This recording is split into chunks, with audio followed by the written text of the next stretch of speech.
Assalamualaikum warahmatullahi wabarakatuh. Rahayu, Sagung Dumadi. Masih bersama kami di channel Babat Nusantara. Pada kesempatan kali ini akan melanjutkan cerita Gajah Mada bagian ke-9.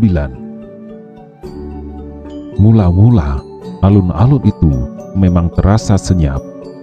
Akan tetapi setelah memperhatikan dengan lebih cermat dan seksama, bekal Gajah Mada melihat ada persiapan besar-besaran yang telah dilakukan oleh Tumenggung Banyak Sora di tempat itu. Pasukan segelar sepapan dari Kesatuan Jalapati sedang melakukan baris pendem, melakukan gerakan senyap untuk memberikan serangan dadakan yang mematikan.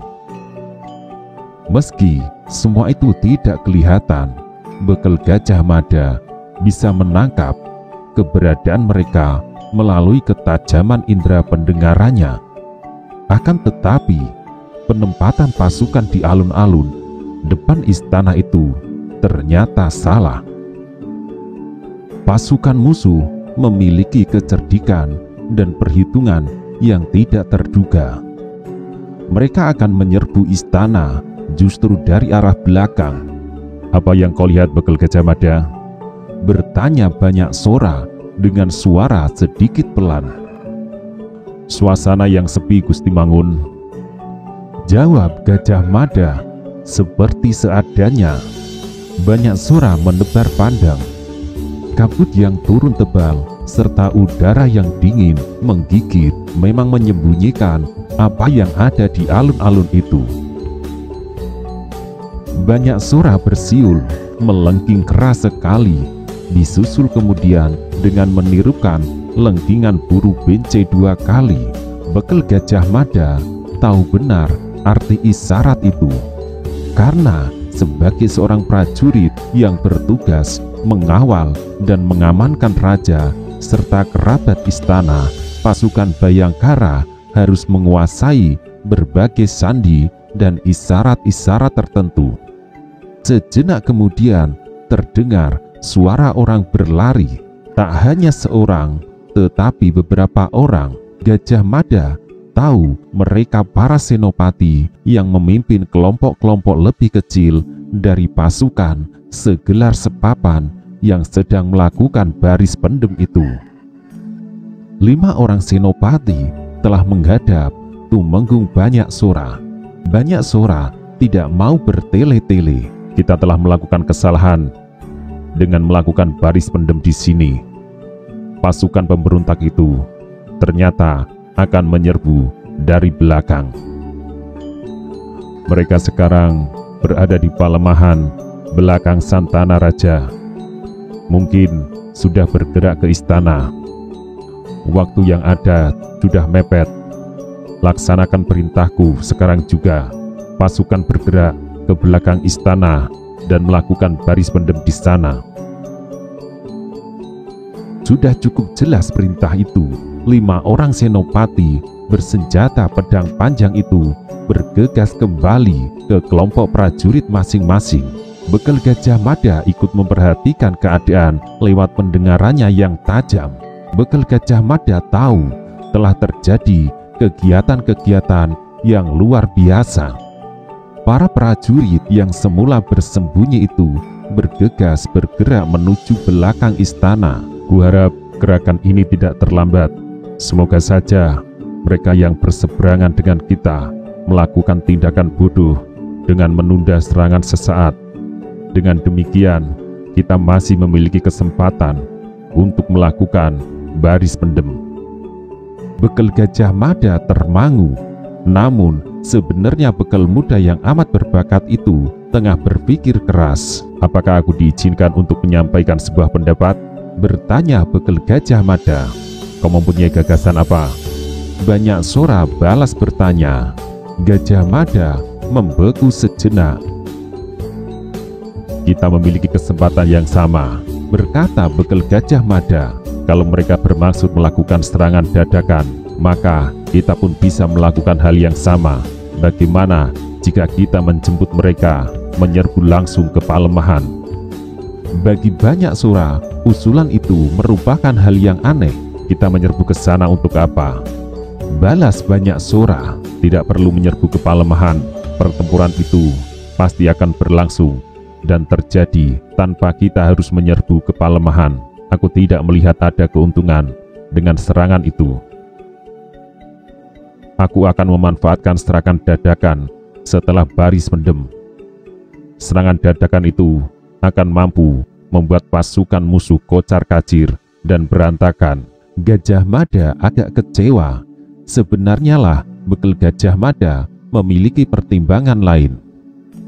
Kau tidak puas dengan keputusanku itu, Gajah Mada? Atau kau akan ikut campur dengan memanfaatkan lencana kepatihan yang kau terima dari Mahapati Tada itu? Tidak, Ramangun, jawab Bekel Gajah Mada. Namun mungkin Rakyat Mangun berkenan mendengarkan alasanku.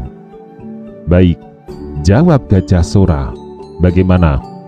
Bekel Gajah Mada menghirup udara dalam-dalam, seolah akan dihabiskan udara yang ada guna menghadapi berbagai kemungkinan yang akan terjadi. Lebih dari itu, siapa tahu besok tidak ada kesempatan lagi untuk melakukan itu.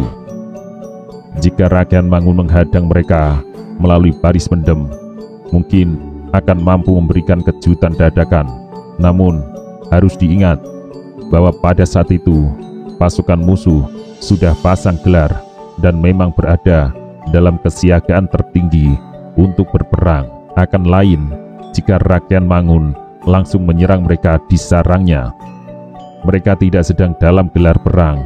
Mereka akan dengan susah payah menyusun gelar perang Pasir Wuta sekalipun. Sangat masuk akal. Gagasan itu menyebabkan isi dada Tumenggung banyak sora berdesir, bukan karena gagasan itu menyimpan kecerdikan, tetapi bahwa gagasan itu berasal dari seorang prajurit rendahan yang hanya berpangkat bekel, bahkan belum senopati.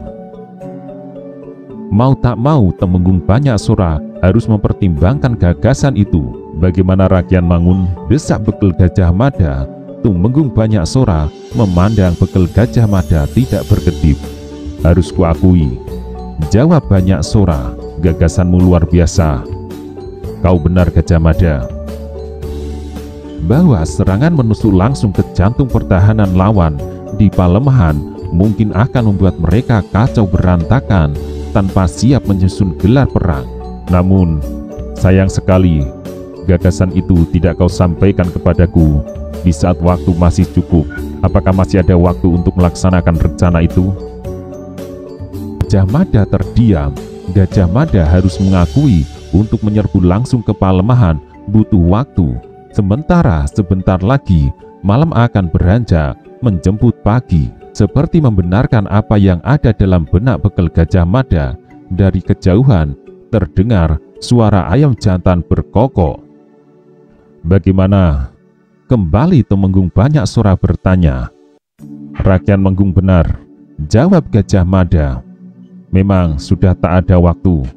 Bahkan amat mungkin mereka sudah bergerak. Rasanya sudah tidak ada waktu lagi untuk berbicara.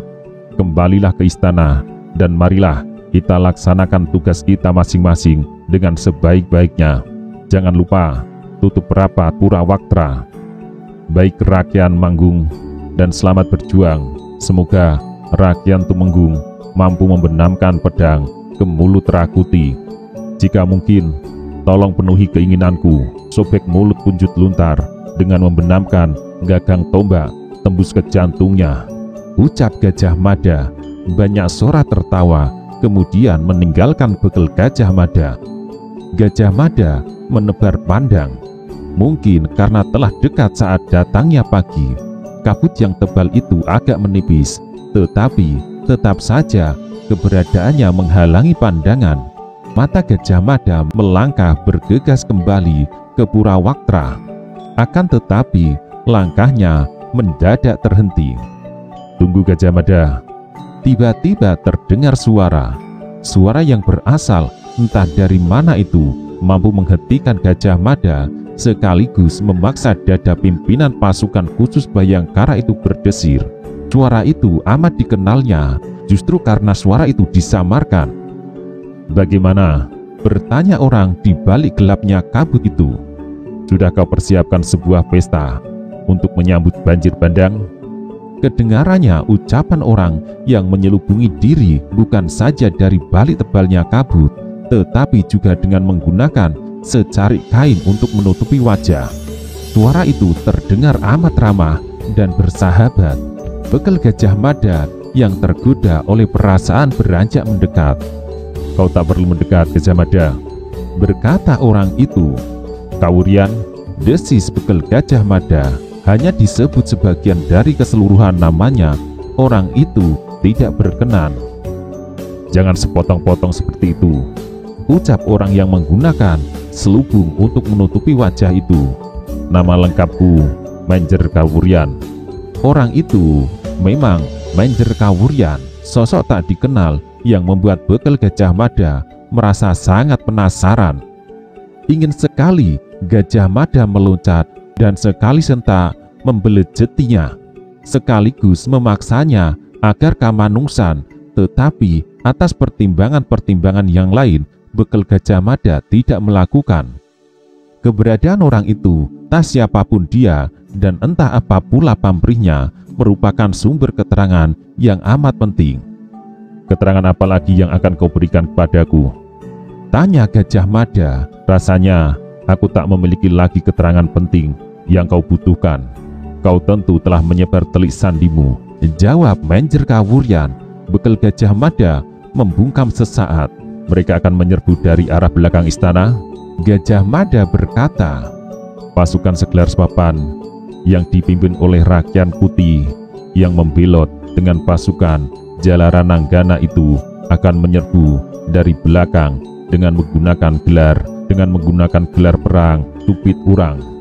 Saat ini mereka tengah mempersiapkan diri untuk menyerbu di Palemahan." "Benar demikian, bukan?" Orang yang tak dikenal itu tertawa pendek. Suaranya agak melengking. Terasa sekali kalau dibuat-buat. Ada saatnya Gajah Mada merasa seperti mengenal suara itu. Ada saatnya pula Gajah Mada merasa dibikin pusing karena tidak bisa mengingat siapa pemilik suara itu.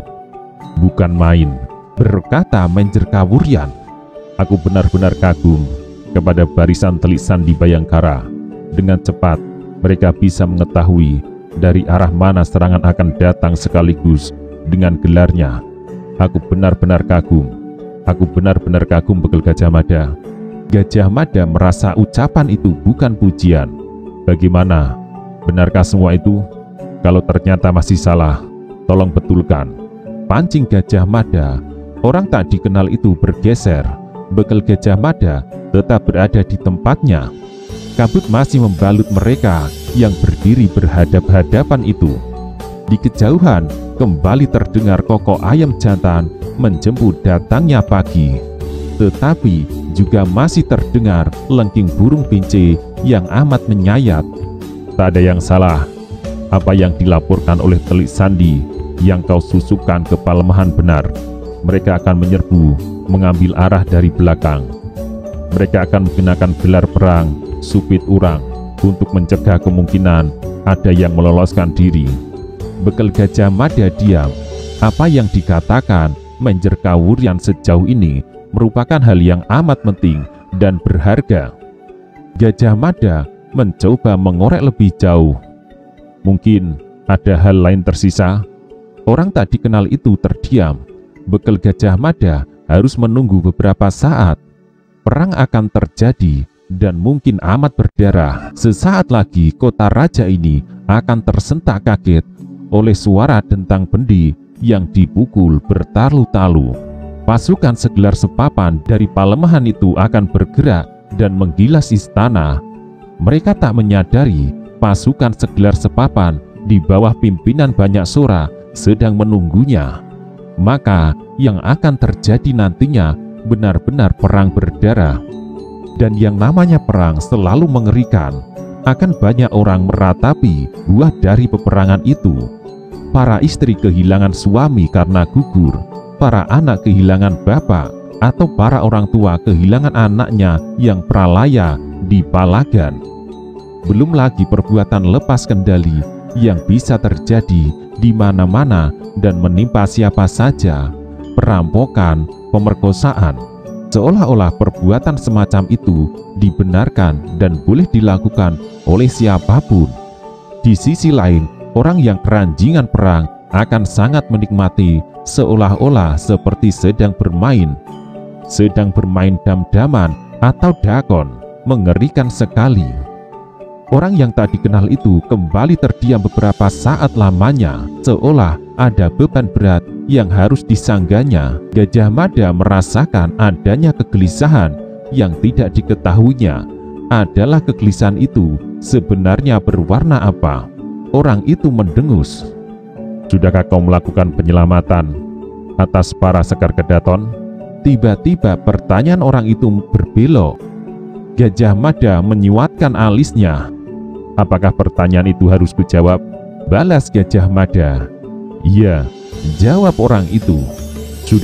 Aku sudah melakukan penyelamatan untuk berjaga seandainya istana bedah. Mengapa kau bertanya seperti itu?" Gajah Mada balik bertanya.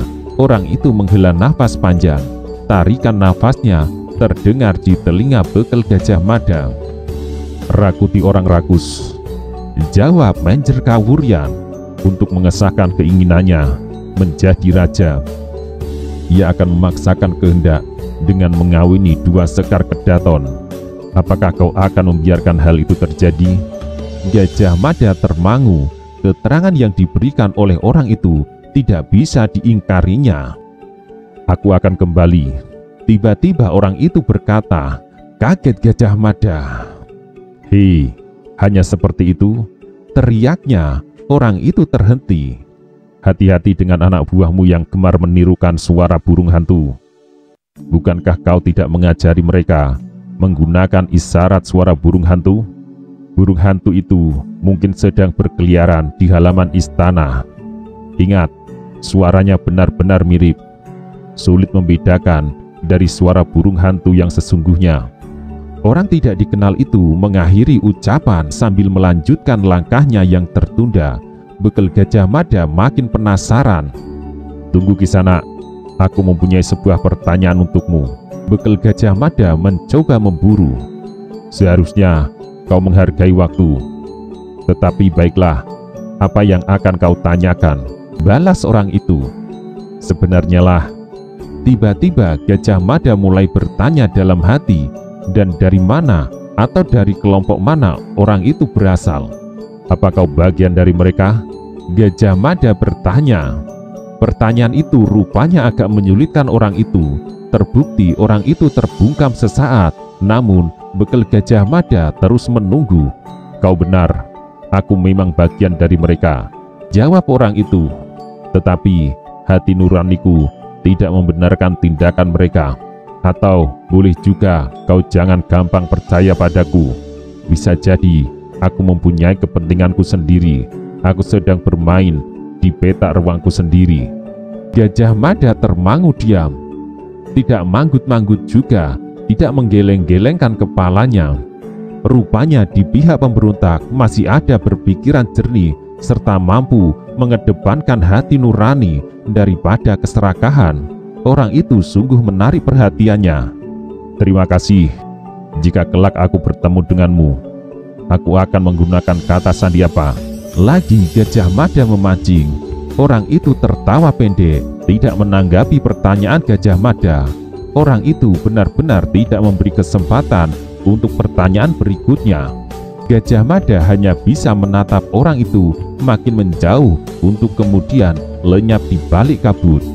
"Bagaskara, Menjer Kawuryan!" mendadak terdengar teriakan dari kejauhan. Gajah Mada yang bermaksud meninggalkan tempat itu bagai terjerat langkah kakinya. Bagaskara, Menjer Kawuryan berarti matahari bersinar terang.